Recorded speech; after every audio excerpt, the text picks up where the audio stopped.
Yeah, dear student, today we continue with the chapter 2 forms of business organization, and today's topic is joint stock company. Clear?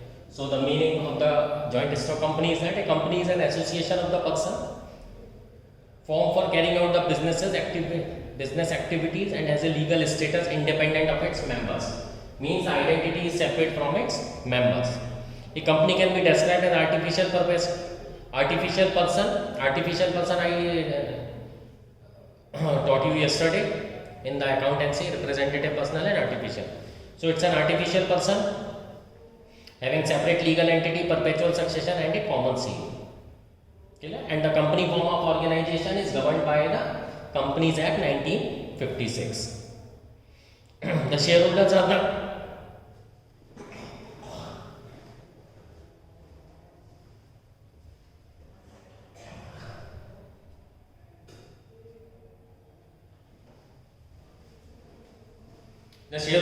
owners of the company, while the board of the director is the chief managing body elected by shareholder. Usually the owners exercise an indirect control over the business. The capital of the company is divided into a small part called share, which can be transferred freely from one shareholder to another, except in case of private limited company. So in general terms, joint stock company is an association of the person formed with the intention of carrying out business activity, having a separate identity, separate from its members. Okay? Now comes to the legal part, definition. So section 2, subsection 20 of the Companies Act prescribe that company registered under this act or any other law. Why this is said? A company registered under this act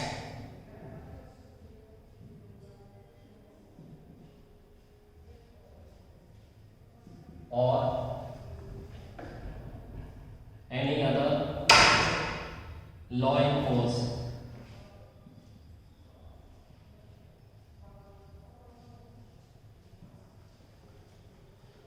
clear? So why this thing is said that company registered under, either the company is registered under the Companies Act 1956 or any other law in force. Why it is said? Because before the introduction of 1956 what we had is British Companies Act.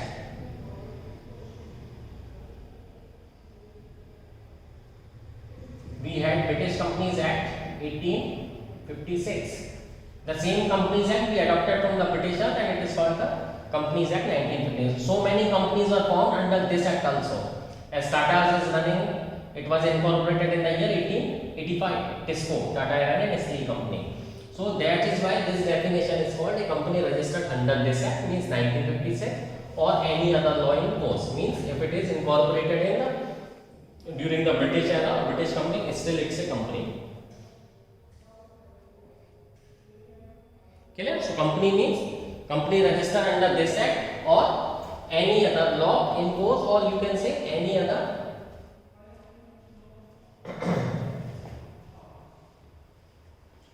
or any other company law.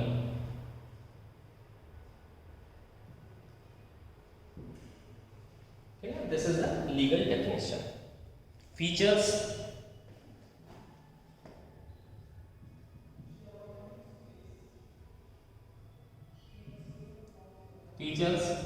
So company is an artificial person.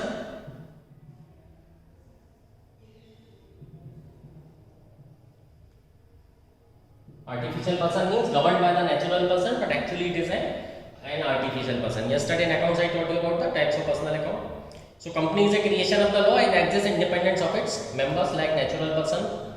Of a company can own property, incur debts, borrow money, enter into contract, sue and be sued. Sue means can file a case against anyone and anybody can file a case against the company. But unlike them, it cannot breathe, eat, run, talk and so on. It is therefore called an artificial person. Clear? So company is called artificial person. Second, separate legal entity.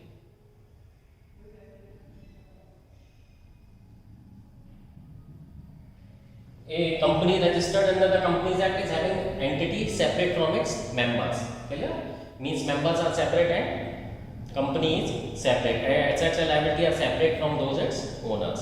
The law does not recognize the business and owners to be one and same.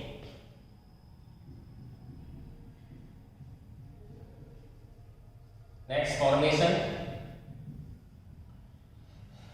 Formation of the company is a very complex process. Several documents are required to be filed and to be registered under the Companies Act, like memorandum of association, article of association. Beside that, several other forms, compliances are to be done with it. Incorporation of the companies is compulsory under the Companies Act 2013 or any other previous company law. Such companies which are incorporated under Companies Act 1956 or any other company law shall be included in the list of companies. Perpetual succession. Next point is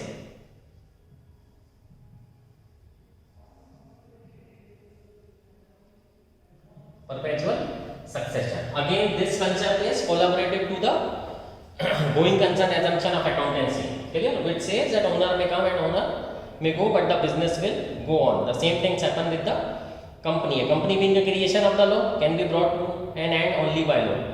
It will only cease to exist when a specific procedure for its closure called winding up is completed. Member may come and member may go, but the business will go on for indefinite period. See, Tata and Steel Company is running from since 1885, so more than 150 years, or it's going to complete. Okay. Next, control. Control of the company is remain in the hands of its board of director, and which are appointed by the shareholder in the annual general meeting. It is necessary for every company to keep an annual general meeting once in every year.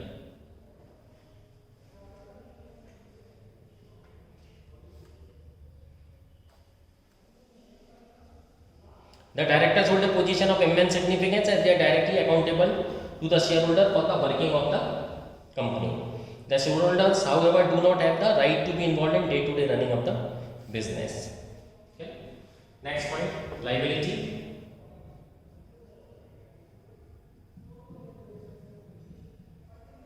So here liability of the members is limited to the extent of the capital subscribed by them. Maximum liability is that only. The creditor can only use the assets of the company to settle the claim, since it is a company and not the members that owes the debt. The members can be asked to contribute to the loss only to the extent of the unpaid amount of share held by them. Clear?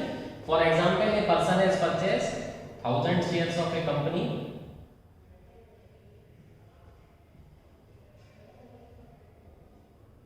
at the rate rupees 10 per share. Clear? So his maximum liability is of 10,000. If he has paid whole of the amount, then there is no problem, nobody will ask anything more than that. But for example, if a person has paid 8,000 only and the company has gone into the liquidation, then company can ask only for the remaining 2,000.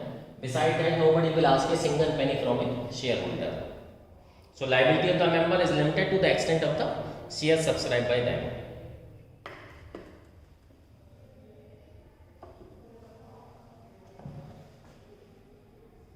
Next is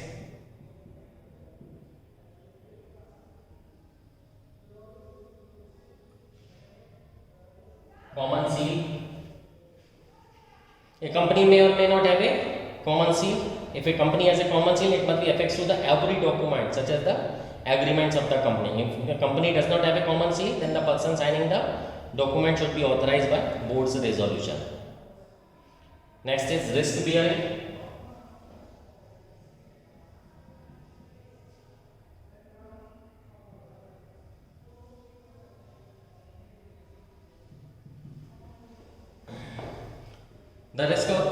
The risk of losses of the company is borne by all the shareholders. This is unlike the case of sole proprietorship or partnership, where the personal assets of the partner or owner or proprietor will be held responsible in case of a loss. Clear? But in case of financial difficulties, all the shareholders in the company have to contribute to the debts to the extent of their share in the company's capital. The risk of loss thus gets spread over a large number of the shareholders. Okay.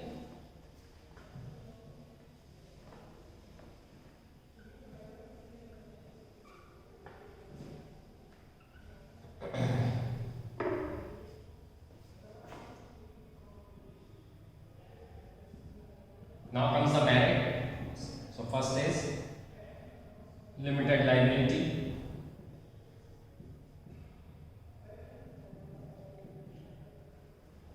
This I have already taught you that the liability of the member is limited to the extent of the capital subscribed by them.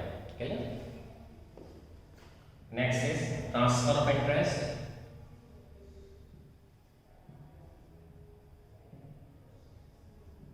Yeah, it is very easy to transfer your shares to somebody else. Section 82 of the Companies Act prescribe for the free movement of the ownership in the case of public limited company. Otherwise, share can be sold in the market and can be easily converted into cash or in case the need arises. This avoids blockage of investment and present the company as a favorable avenue for investment purpose. Okay. Next, perpetual succession.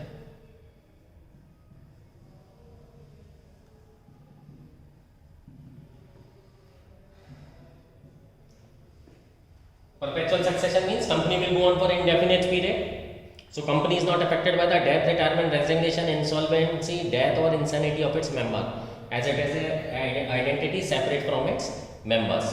The company will continue to exist even if all the members die. It can be liquidated only as per the provision of Companies Act.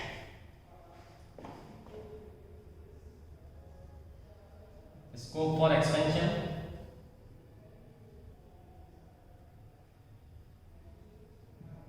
So company possesses a huge scope for expansion. So many companies are highly diversified company. So they are having huge scope for expansion as compared to the sole proprietorship and partnership, because company possesses the enormous funds for the expansion. And even if there is a scarcity of the capital, further capital can be attracted from the existing shareholder or from the new shareholders or from the banks and financial institutions.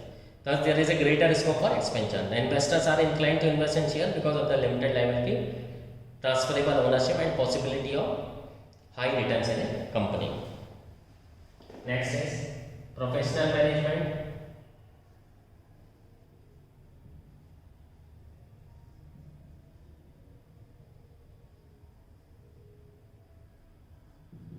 As company possesses huge funds, they can easily call for any professional and can take expert advice from or in the area required. Okay. So again, this is a benefit. As company possesses huge capital, they can call anybody or good amount of professionals.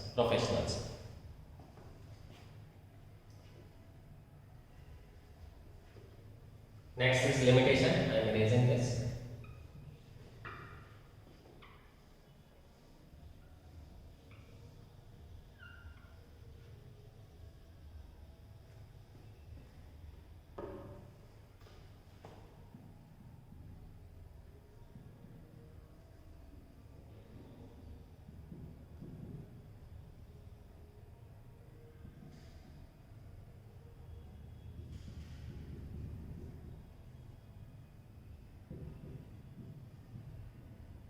Complexity in formation, first point.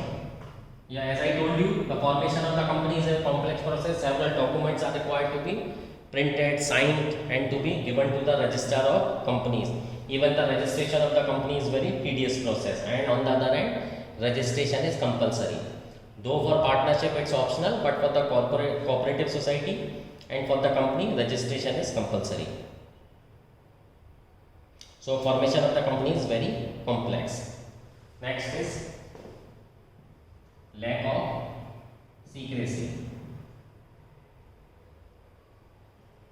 So as ownership is spread in a very wide area or very mass number of the people, so it is very difficult to maintain the secrecy in the companies. And the principle of full disclosure is also applicable to the companies. It is necessary for the companies to disclose its financial information. Okay? So such information is available to the general public also. It is therefore difficult to maintain complete secrecy about the operation of company. Next, impersonal work environment.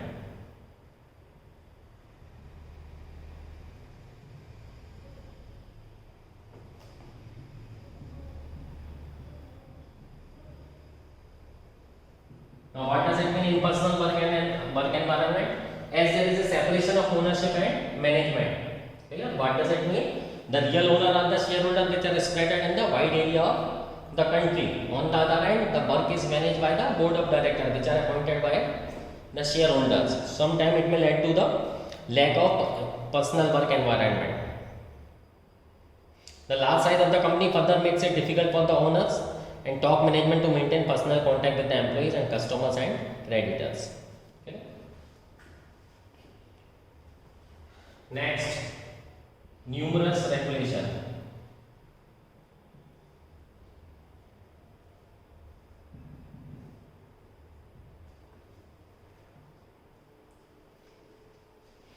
The functioning of the company is subject to the several legal provision and compulsion legal compulsion. A company is burdened with the numerous restrictions in respect of aspects including auditing, voting, filing of the reports, preparation of the document, preparation of accounts, and is required to obtain various certificates from different agencies, which registrar, CB, etc. This reduces the freedom of operation of the company and takes away lots of the time, effort, and money.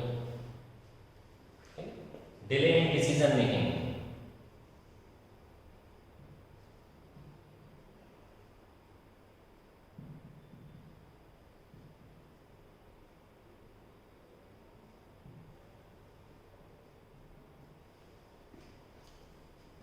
Delay in decision making. This happens because every decision is to be taken by the owners, and owners are spread into the very vast number of the people, large numbers of the people into the different geographical location. So all the decisions will be taken by the shareholders in the annual general meeting. So sometimes this may happen that good decisions are delayed because of the delay in getting the permission from the shareholder. Next is oligarchic management.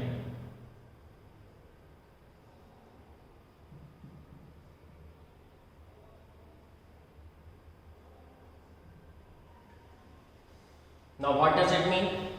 As I told you, the top management is appointed by the shareholder in the annual general meeting, but as the shareholder are spread into the very wide geographical area, so they are having very less control over the day-to-day management of the company. So the board of the director, top management generally acts in a oligarchic manner. So board of the director as such enjoy considerable freedom in exercising their power, which they sometimes use even contrary to the interest of shareholders. Dissatisfied shareholder in such a situation have no option but to sell their shares and exit the company, as the director virtually enjoy the rights to take all major decisions. It's led to the rule by few. Next and last, conflict in interest.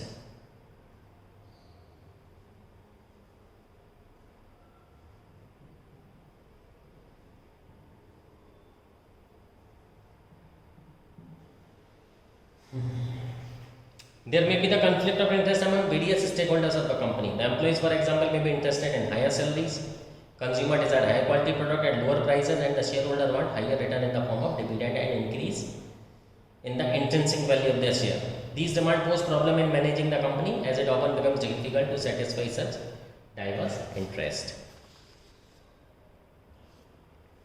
Clear? So I hope features, merits and limitation will be clear to you. Now we study the types of companies.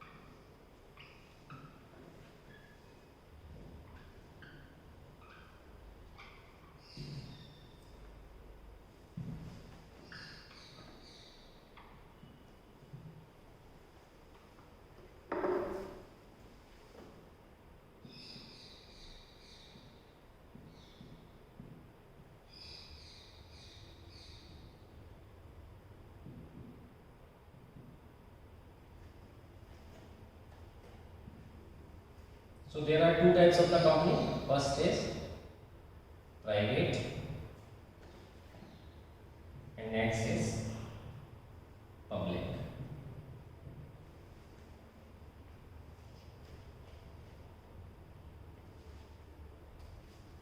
So generally there are two types of the company, that is private and public. So private company means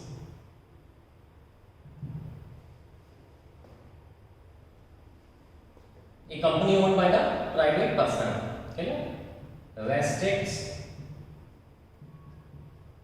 the right to transfer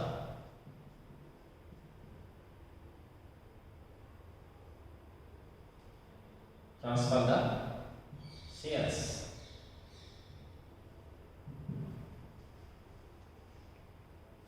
Okay, as it's a private company, it is owned by some few people. So private company means it's an association of the person handling the company privately. It restricts the right to transfer its share.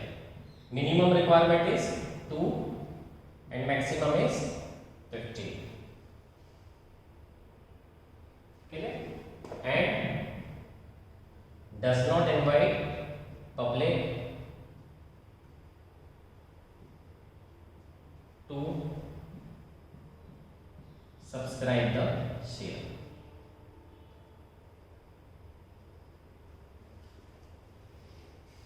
Okay, so for private company restrict the right to transfer, minimum share 2, maximum 50, and does not invite the public to subscribe the share.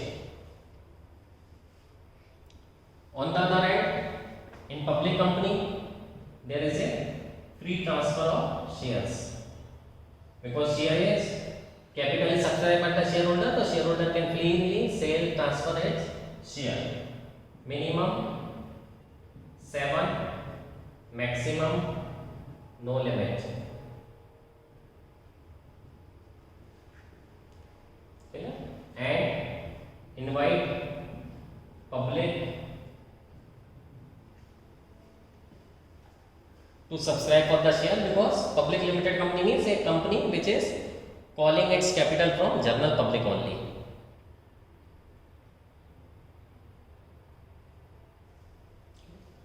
And private company must use at the end of its name the word private limited. Clear? But in case of public company, only word limited is used. Americans use the word INC, that is means incorporation. Americans want the short form against the company INC, this is Intel Incorporation.